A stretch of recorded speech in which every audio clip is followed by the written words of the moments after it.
All right, boys. So I'm gonna try to do this in one take here, and it's just a little guide as to what's what on the playlist here. So the stories themselves are right down over here: The Call of Cthulhu, Dunwich Horror, Outsider, and The Haunter of the Dark.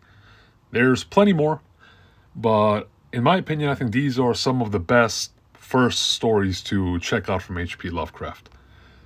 However, in order to really appreciate them, I would heavily suggest that you check out the videos here in the beginning. Now, what these are, they're more of a how would you describe it here?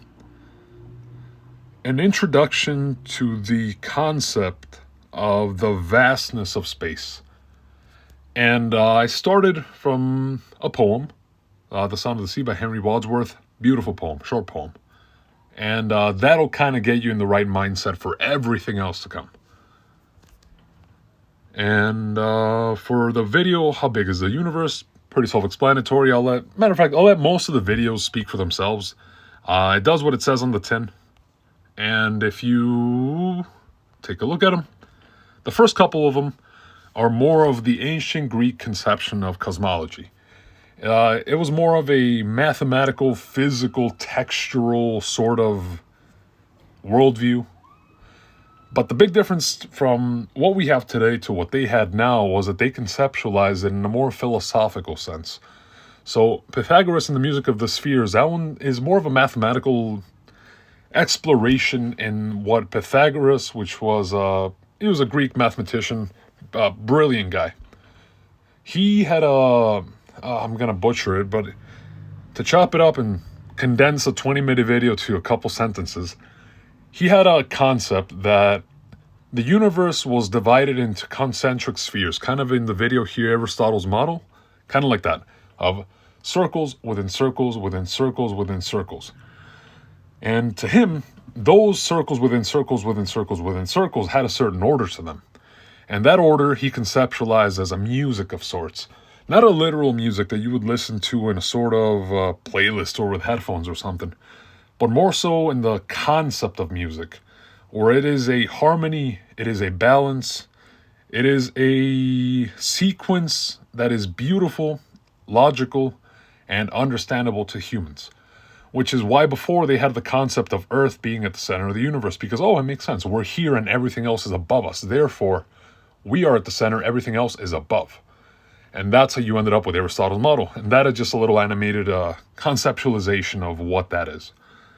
And then Ptolemy came along and realized, hey, these aren't just spheres, but they're actually rotating within themselves. And that's what Ptolemy's model of the universe, that little 5-minute video is.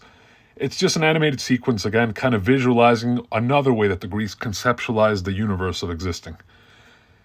But the problem is, the mathematics that they were using, they did not factor in a lot of what eventually became known as Newtonian physics. And that's kind of what Neil deGrasse Tyson explores here, and specifically the concept of a three-body problem, which is essentially, imagine a solar system with 3 stars and how they rotate around one another. When you have 1 star, it's static. Yeah, it jiggles a little bit from left to right, but it's pretty much static.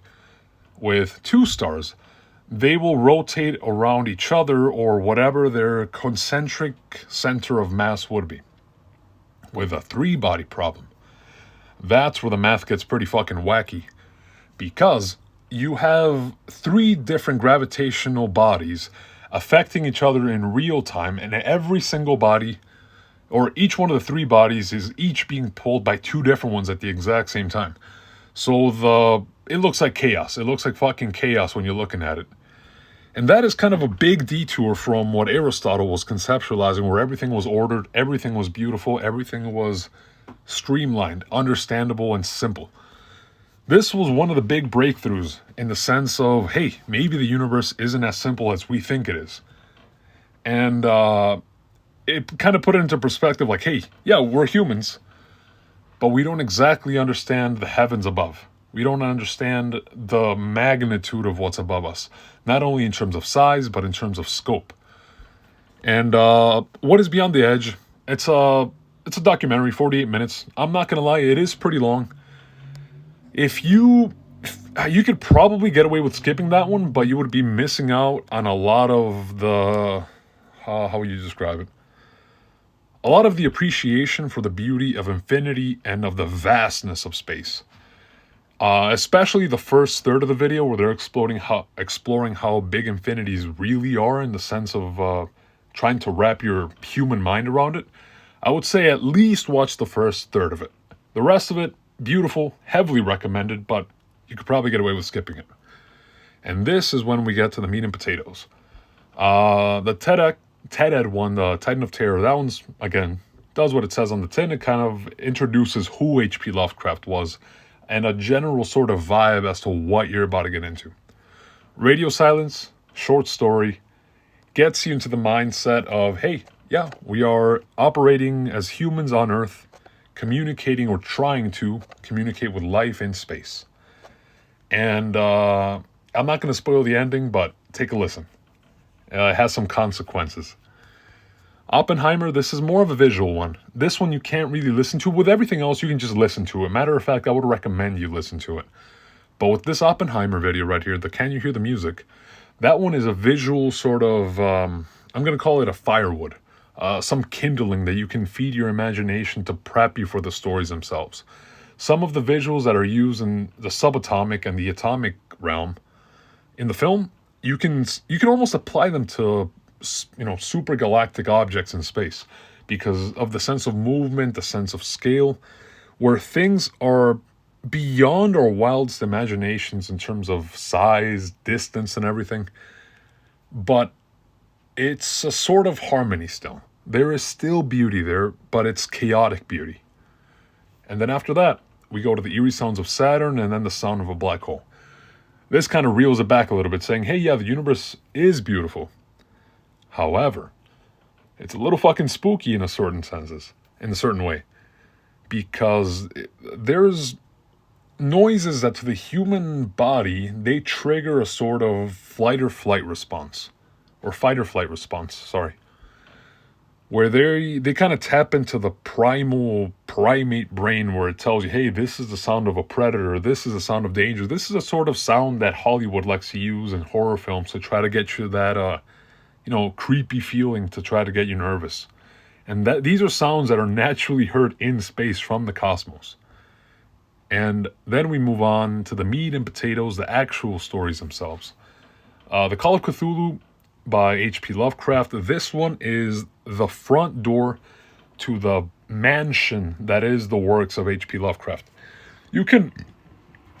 There is no specific order that you should listen or read any of his stories, with the exception of you have to read The Call of Cthulhu first. Period. Full stop. That is where you begin.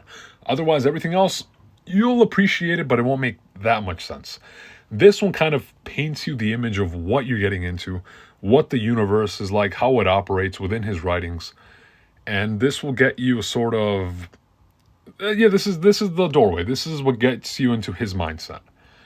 Then from there, the Dunwich Horror, in my opinion, it's probably his most fleshed out story. It is set in Appalachia, which is the mountains of Kentucky and West Virginia. And, it goes all the way up and down the East Coast. And Appalachia, it's a generally, there's a lot of fucking folk tales from ghosts and, there's a lot of supernatural stuff that goes there. And that's where that story's set.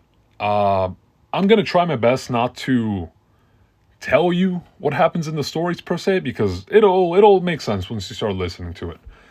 But a lot of these are portrayed from the point of view that the narrator is reporting to you either a journal or they're giving you first-hand information that they got about the stories. I'll leave it at that. That one is a banger. It's probably, I would say, probably save that one for last, honestly. Because it's a little longer, but length aside, it's, no, you know what? Take it back. I'll take it back. You can watch that in any order. I'll leave it at that. It takes place in Appalachia. There's spooky shit that goes on. Period. Next up, The Outsider. That one is more of a point of view of the outsider, the titular character. And it's a glimpse into the mind of his delusions, where he is a creature that is not an animal per se, but animalistic in the sense of their psyche. And again, I'm gonna. It's really hard to not give out information while trying to summarize it and recommend them at the same time. But I'll leave that one there. It's a short and sweet. That one is imagine gothic castles in the middle of the night. Imagine that as you're listening to that. The Haunter of the Dark is my favorite H.P. Lovecraft story. That one takes place in I forgot the town, but it's usually set around. Most of his stories are set in the northeast of the U.S. And that one is set in damn, I can't believe I forgot the city. But there's a abandoned cathedral in the middle of the city that has been condemned. The community doesn't even want to talk about it. It's a building that something happened in there that he goes to investigate. And when he goes into it, he finds something that is beyond his comprehension and drives him to insanity. And as the story progresses, he is being broken down by this sort of. It's hard to conceptualize it. I'm going to call it a mind virus to keep it simple, but it's essentially a progressive dementia that comes upon him because of just the incomprehensible attempt to comprehend the uncomprehensible. It's great. He goes insane at the end, and the way he slowly descends into madness is probably the best that Lovecraft's ever written.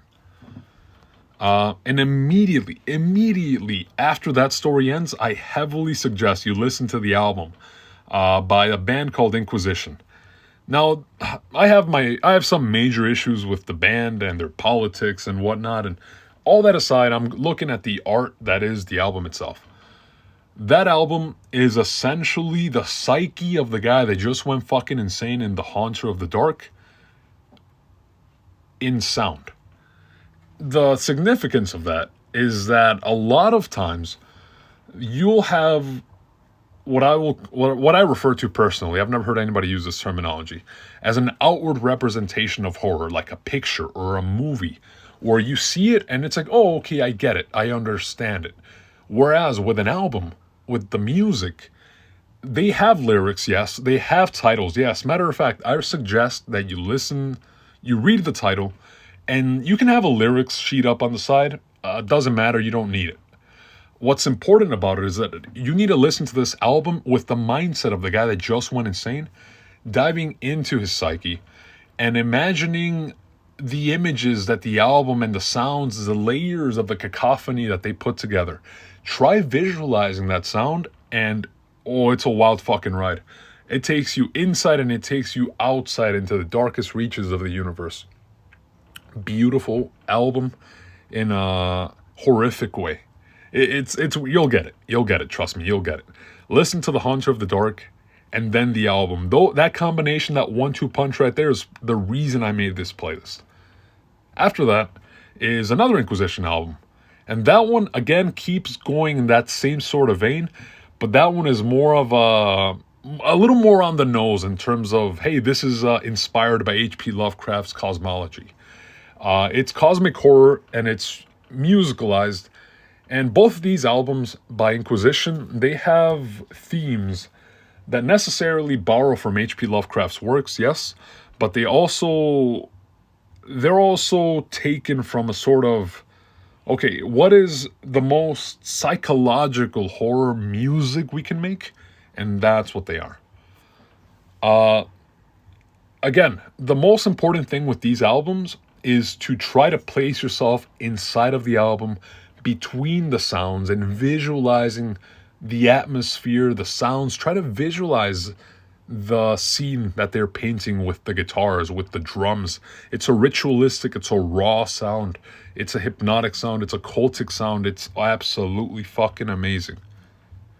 After that, a little breakdown as to why cosmic horror isn't necessarily scary, because it, yes, is a horror genre, but more importantly, it allows you yourself, the reader, the listener, to get yourself into a different mental space that makes you contemplate realities beyond human comprehension.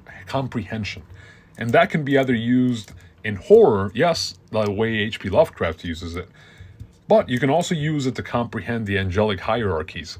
You can actually get a really, really, really, really good fucking boot camp, mental boot camp into attempting to meditate on the glories of heaven itself.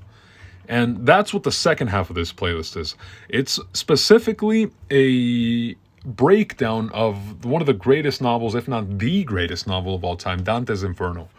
Specifically, it's a three-part book called The Divine Comedy, but it's broken down into three parts. It's the Inferno, Purgatory, and Heaven. And it's all set out in order from start to finish. And you can go through these and it'll be roughly the equivalent of having read the entire three-book series itself. Heavily recommended, heavily recommended, not only for the beautiful mental visuals that it provides you, not only as a story in and of itself, but also that you can and will use throughout your life as a sort of glimpse beyond the curtain of consciousness into what hell might be, into what a purgatory might be, into what heaven might be. And I'm putting emphasis on the word might because this is just it's a fictional novel. It is not church teaching. It is not doctrine. It is none of that. It's a novel written by an Italian guy, a fictional novel. And it's a really funny novel. It's a beautiful novel. It's a tragic novel. What it is a poem.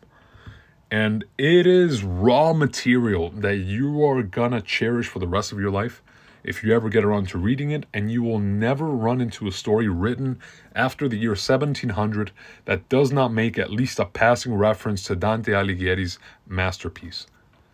And then at the end, just to close us out, a beautiful video by Let Me Know called The Great Silence that kind of explores the loneliness that we have in space. And a little glimmer of hope at the very end, a beautiful video by Carl Sagan called The Pale Blue Dot, one of his most famous short little speeches he ever gave during his life. It's absolutely beautiful. And that's about it, boys. I think this is about as good a guide as I can get. Obviously, I can clarify most of this, but in quick summary, what you're looking at on screen right now, this is more of an introduction to space. But if you just want to jump right into it, you can start here, right where you're looking at with the Titan of Terror, work your way down. Start out with the Call of Cthulhu. You can skip Dunwich Horror, you can go through it. I heavily recommend you check it out eventually, but it's not essential. Definitely check out The Outsider, and definitely check out The Haunter of the Dark, and listen to Inquisition's Bloodshed Across the Empyrean right after you listen to the book. That 1-2 punch, fantastic. But any questions, just let me know, okay? Bye-bye.